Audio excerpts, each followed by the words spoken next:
Hello, good morning, boss. Uh, God bless everyone. So, ngayon meron tayo ditong another Ford EcoSport 2016 dual clutch. Ang concern ni sir ay nagje-jerk yung ano niya, yung takbo.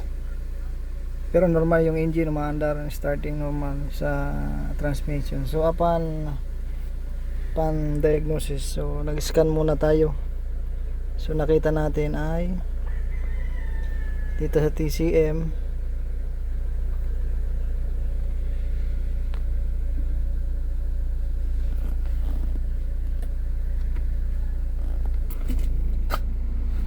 ayan, meron siyang P0718, yung input turbine shaft speed sensor A circuit intermittent.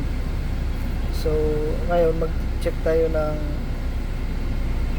parameters. Check natin yung input speed A.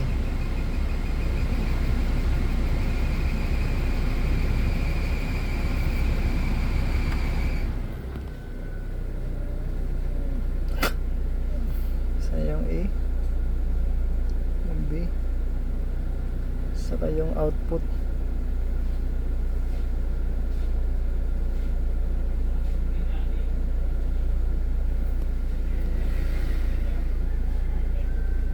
Ayan. So ngayon, lalagay ko siya sa drive. So dapat yung input speed ng A and B, meron yung data.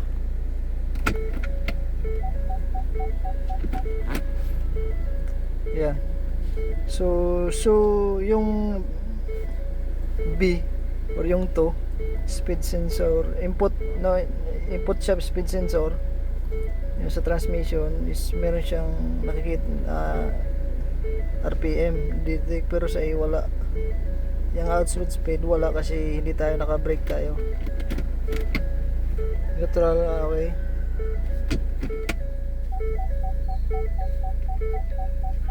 Kahit reverse natin wala na.